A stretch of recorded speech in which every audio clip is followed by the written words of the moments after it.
నది వెళ్లి సముద్రంలో కలిసి అదృశ్యమైనట్టు నా భార్య నా జీవితంలోకొచ్చి నాలో కలిసిపోయింది. ఆ నదీ సాగర సంగమాన్ని ఎవరు వేరు చేయగలరు? పూల పరిమళం వెళ్లి గాలిలో కలిసినట్టు నా భార్య నా సంసార జీవితంలో ఇమిడిపోయింది. పరిమళాన్ని గాలిని ఎవరు వేరు చేయగలరు? ఇది రాసే నాటికి నా పెళ్ళై 45 సంవత్సరాలు.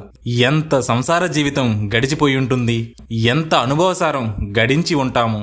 మాటకు అర్థం తోడైనట్టు భర్తకు భార్య తోడైతేనే శివుడైనా నెత్తిన పెట్టుకోక ఏం చేస్తాడు? శ్రీహరైనా గుండెల్లో దాచుకోక ఎలా ఉంటాడు?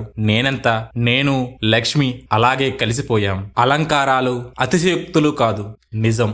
ఆమె నా భార్య అవడం నిజంగా నా అదృష్టం. ఎవరో కన్న బిడ్డ, నేనంటే తెలియని బిడ్డ నన్ను నమ్ముకుని నా ఇంటికొచ్చింది. ఉన్నత సంస్కారం, ఉన్నంతలో సంసారం సర్దుకుపోయే మనస్తత్వం, పుట్టెడి కష్టాలను చూసింది, పుట్టెడి తేనె లాంటి మధురమైన జీవితము చూసింది. రెండింటినీ సమానంగానే చూసుకుంది. అది విశేషం. పాలేటి వారి కుటుంబంలో పుట్టింది. వాళ్ళ నాన్నగారికి 100 ఎకరాలు మామిడి తోటలు ఉండేవి. ఆయన పేరు పాలేటి రాజారావు గారు. పేరులోనే కాదు, వ్యక్తిత్వంలోనూ కూడా రాజారావు గారు రాజావారే.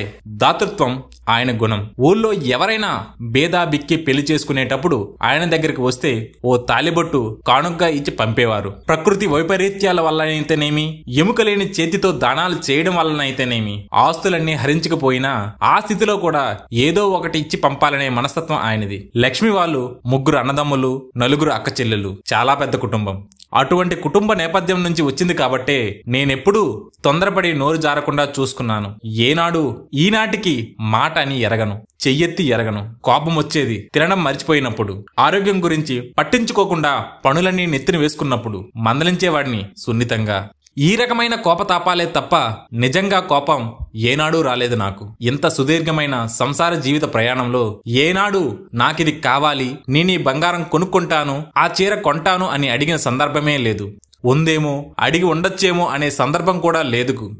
అందుకు కొంత రీజన్ కూడా ఉంది. ఆమె నోరు తెరిచి అడగాల్సిన అవసరమే రాకుండా అన్నీ నేనే కొని పెట్టేవాడిని, సమకూర్చేవాడిని, ఏ లోటు రాకుండా చూసుకునేవాడిని. ఆమంటే నాకు గౌరవం, అంతే. ఆమెకున్న సంస్కారానికి నమస్కారం చేయని పాండిత్యం ఎందుకు?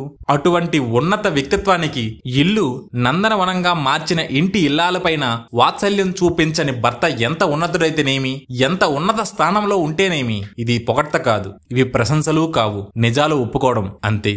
సహనం ఆమె సౌశల్యానికి మరింత వన్ని తెచ్చిపెట్టింది. ఆమెని గౌతమ్ని అత్తెల్లో ఉంచి మద్రాస్కి అత్తెలికి తిరుగుతూ ఉన్నప్పుడు చిన్నవాడైన గౌతమ్ను పెట్టుకుని ఆమె ఒంటరిగా ఉండాల్సి వచ్చినప్పుడు, చాలని జీతం వచ్చినప్పుడు, అవసరాలకు మించిన ఖర్చులు పెరిగినప్పుడు అన్ని వేళలా సర్దుకుపోవడం ఆమె నైజం. ఇది నిజం.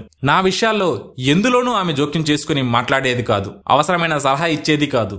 నేను సమస్యలో ఉన్నప్పుడు కూడా ఏమిటి లక్ష్మి, ఏమైంది అని అడగవేంటి అని అడిగితే, నేను ఏమడిగి ఏం చేయగలనండి, నాకేం తెలుసు, మీరు చదువు విజ్ఞానం ఉన్నవారు, మంచి చెడు అన్ని మీరే చూసుకోగలరు అని వినయపూర్వకంగా చెప్పేది తప్ప ఎప్పుడూ చర్చించేది కాదు. ఏంటి తెగ పొగడేస్తున్నావు భార్యని అని అనుకోవచ్చు, కానీ ఏ తల్లి కన్నబిడ్డో అని ముందే అన్నాను. నిజమే, ఆ తల్లి కన్నబిడ్డ ఇంకో తల్లి కన్నబిడ్డని ఎంత సహృదయంతో అర్థం చేసుకోవడమే కదా దాంపత్యం అంటే.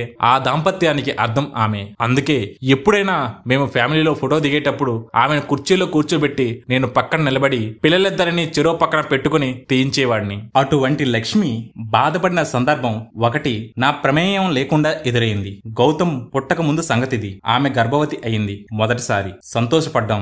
అప్పటికే పెళ్ళై 4 సంవత్సరాలు అయింది. ఇంకా పిల్లలు పుట్టలేదని మా అమ్మ వదినలో సనుగుడు మొదలైంది. అది లక్ష్మికి తెలుసు, అయినా నాకు చెప్పుకోలేదు, అసలు బయట పడలేదు. అటువంటి సంస్కారం ఆమెది. ఆ సమయంలో లక్ష్మి గర్భవతి అని తెలియగానే నేనెంతో సంతోషపడ్డాను. కానీ ఆ సంతోషం 3 నెలలు కూడా లేదు. ఆ గర్భం నిలవలేదు. చాలా బాధపడ్డాం. ఎవరికీ చెప్పలేదు. మళ్ళీ కన్సీవ్ అయ్యింది. మళ్ళీ మాలో ఆశ చిగురించింది. ఈసారి జాగ్రత్తగా ఉండాలని మంచి డాక్టర్కి చూపించాం. అంతకుముందు జరిగిన నష్టం గురించి కూడా చెప్పాం. వారానికి 1 ఇంజెక్షన్ చొప్పున వాడితే ప్రమాదం లేదన్నారు. 5వ నెల వచ్చింది. మా పెద్దక్క గారు మా అమ్మ తరువాత అమ్మలా చూసుకునేది. వాళ్ళది తెనాల దగ్గర ఊరు. సీమంతం చేస్తానంటూ స్వీట్లు, పండ్లు, చేరే, రవిక అన్నీ పట్టుకుని వచ్చింది. ఆ సమయానికి జనరల్ చెకప్ కోసం నేను లక్ష్మి తణుకు తీసుకువెళ్తున్నాను. వెళ్లి టెస్ట్ చేయిస్తే పిడుగులాంటి వార్త బయటపడింది. షీ ఈజ్ నాట్ ప్రెగ్నెంట్, అది గర్భం కాదన్నారు. 3వ నెల వరకు పిండం ఎదిగి ఆ తర్వాత ఎదుగుదల ఆగిపోయింది. వారానికి ఒక ఇంజెక్షన్ చేయించడం వల్ల అబార్షన్ జరగలేదన్నారు. రేపే సీమంతం. అక్క అన్ని తీసుకుని వచ్చింది. లక్ష్మికి ఎలా చెప్పాలి? రెండోసారి కూడా ఎలా అయితే ఎలా తట్టుకుంటుంది? అసలు నా పరిస్థితి ఏమిటి? బిడ్డ పుట్టబోతుందన్న ఆనందంలో ఉన్న నాకు ఈ తగిలిన ఈ విఘాతానికి కొయ్యబారిపోయాను. ఎలాగో గొంతు పెగిల్చుకుని లక్ష్మితో చెప్పాను. ఆ క్షణం ఆవిడ చూసిన చూపులో ఎంత వేదన, ఎంత రోదన ఉన్నాయో నాకు మాత్రమే తెలుసు. ధైర్యం చెప్పి డిఎన్సీ చేయించి గర్భసంచి క్లీన్ చేయించి ఇంటికి తీసుకొచ్చి అందరితో చెప్పాను. ఆ రాత్రంతా ఇంట్లో అందరూ ఏడుపులు. ఈ సంఘటన లక్ష్మిని విపరీతంగా బాధించింది. ఇటువంటి సందర్భం మళ్లీ మా జీవితంలోకి రాకూడదని గౌతమ్ లక్ష్మి కడుపులో పడగానే హైదరాబాద్ రామ్నగర్ లో ఉన్న ఆమె సోదరి ఇంట్లో ఉంచి మంచి ట్రీట్మెంట్ ఇప్పించాను. ఆ పని మీదే హైదరాబాద్ వచ్చినప్పుడే ఆదివిష్ణు గారి పరిచయం, దూరదర్శన్లో మిమిక్రీ చేయడం, జంధ్యాల గారి సినిమాలో అవకాశం రావడం, ఈ కథంతా మీకు తెలుసు. సిద్ధు పుట్టాడు. అది ఒక వింత కథ, ఒక దైవీకమైన సంఘటన. అప్పుడు నాకున్న ఆర్థిక పరిస్థితుల దృష్ట్యా గౌతమ్ ఒక్కడు చాలనుకున్నాను. ఉన్నంతలో వాడినే చదివించి ప్రయోజకుడిని చేయగలిగితే నా బాధ్యత సక్రమంగా పూర్తి చేసిన వాడిని అవుతానని అనుకున్నాను.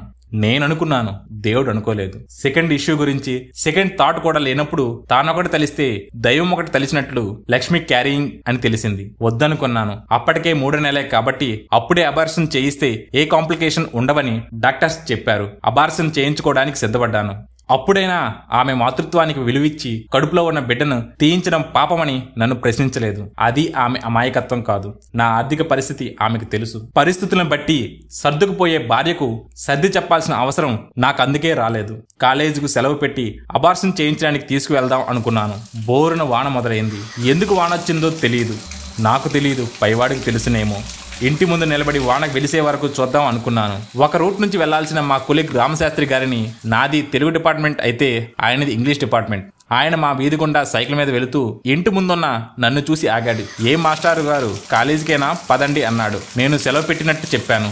ఎందుకని అడిగారు. నాలో సంఘర్షణ, చెప్పాలా వద్దా అన్న సందిగ్ధం. కానీ అప్పటికీ నేను చేస్తున్నది భ్రూణ హత్య అన్న పాపభీతి నన్ను ఒక పంక రంపకోతకు గురిచేస్తూనే ఉంది. నన్ను ఎదిరించలేని నా భార్య తలుపు చాటును నిలబడి చూస్తూ ఉంది. రామశాస్త్రి గారు నా ఆప్తమిత్రుడు. చెప్పకుండా ఉండలేకపోయాను. అబార్షన్ కోసమని చెప్పాను. క్షణకాలం నిశ్శబ్దం. అనంతరం ఆయన ఒక మాట అన్నారు. You don't have right to kill అన్నాడు. మీకేమీ 4-5 లేరు. ఉన్నది ఒక్కడే కొడుకు. వాడికి ఒక తోడు కావాలి. కలిసి ఆడుకున్నా, కొట్టుకున్నా, తిట్టుకున్నా తోడబుట్టిన తమ్ముడు తోడుగా ఉంటాడు.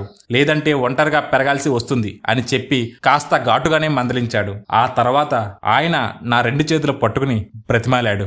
ఆ సంఘటన గుర్తొస్తే ఇప్పటికీ నా కళ్ళు చెమస్తాయి. దైవం మానుష రూపేనా అంటే అదేనేమో. నా స్వామి ఈ రూపంలో వచ్చాడేమో. అప్పుడు కథ అబార్షన్ టేబుల్ మీద నుంచి లేబర్ రూమ్ కి మారింది. డెలివరీ కోసం నేను లక్ష్మిని హాస్పిటల్కి తీసుకువెళ్లలేదు. రామశాస్త్రి గారితో కలిసి కాలేజీకి వెళ్లిపోయాను. వద్దనుకున్న కొడుకు ఇప్పుడు ముద్దుల కొడుకయ్యాడు. వాడే సిద్ధు సిద్ధార్థ. గౌతమ్ సిద్ధార్థ స్టైలిష్ గా ఉండాలని నేను ఈ పేర్లు పెట్టాను అనుకోవద్దు. గౌతమ్ బుద్ధుడి పేరు పెట్టాలనుకున్నాను. లోగడ చెప్పినట్లు నేను సున్నం ఆంజనేయులు గారింట్లో ఉండి చదువుకునేటప్పుడు ఆయన బుద్ధిస్టు. ఆ ప్రభావం నా మీద పడింది. బౌద్ధ సిద్ధాంతాలన్నీ అధ్యయనం చేశాను. బుద్ధుడు అనగానే శాంతి, అహింస లాంటి పరమధర్మాలన్నీ గుర్తొస్తాయి. నా ఇల్లు బోధి వృక్షమైంది.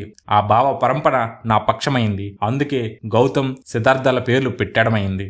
వీరు పుట్టిన కొన్నాళ్లకు నేను ఇంట్లో ఇల్లాలు, వంటింట్లో ప్రియురాలు సినిమా షూటింగ్ కోసం నేపాల్ వెళ్ళాను. అక్కడ highest Buddhist temple in the world సందర్శించాను. ప్రదక్షిణ పూర్తి చేశాక బౌద్ధ దర్శనమైంది. ఆత్మ దర్శనమైనంత ఆనందం అణువణునా వ్యాపించింది. ఒళ్ళు పులకరించింది. ఎందుకనేమో నాకు నా బిడ్డల పేర్లు బుద్ధుడి పేర్లు పెట్టాలన్న బుద్ధి పుట్టింది అనిపించింది. ఇదంతా ఒక పార్శ్వం. లక్ష్మి గురించి కొన్ని వాక్యాలు చెప్పి ముగిస్తాను. సంపాదన నాది, సంసార బాధ్యతలు లక్ష్మిది. చెన్నైకి నేను ఫ్యామిలీతో పాటు షిఫ్ట్ అయినప్పుడు అప్పుడు సినిమా ఇండస్ట్రీ మద్రాస్ నుంచి హైదరాబాద్ షిఫ్ట్ అవుతున్న రోజులు. రాష్ట్రం కాని రాష్ట్రంలో మన భాష కాని భాష మాట్లాడే చోట కాపురం ఉండాల్సిన అవసరం. షూటింగ్ కోసం నేను మద్రాస్ నుండి రాజమండ్రి, కాకినాడ, విశాఖపట్నం, తిరుపతి, హైదరాబాద్ ఇలా తిరగాల్సి వచ్చేది. తిరిగి ఎప్పుడో 17-20 రోజులకి ఇంటికొచ్చి 1-2 రోజులుండి మళ్లీ వెళ్లేవాడిని. పిల్లల బాధ్యతంతా ఆమె తీసుకుంది. 2 పిల్లల్ని చూసుకుంటూ తనే స్కూలుకి తీసుకువస్తూ ఏం కావాల్సి వచ్చినా తానే వెళ్లి తెచ్చుకుంటూ బాధ్యతగా సంసారం నెట్టుకొచ్చేది. నేను కేవలం సంపాదన మాత్రమే చూసుకునేవాడిని. ఎందుకంటే నాకు కష్టం తెలుసు, పేదరికం తెలుసు. నేను పడ్డ కష్టాలు నా పిల్లలు పడకూడదు పడకూడదు అని ప్రతి తండ్రిలాగే నేను కోరుకున్నాను. అంత కష్టం ఇప్పుడైతే నేను పడుండేవాడిని కాదు. అప్పుడంత కష్టాన్ని ఇష్టంగా ఎందుకు భరించాను? నా భార్య, నా పిల్లలు సుఖంగా సంతోషంగా ఉండాలి కదా.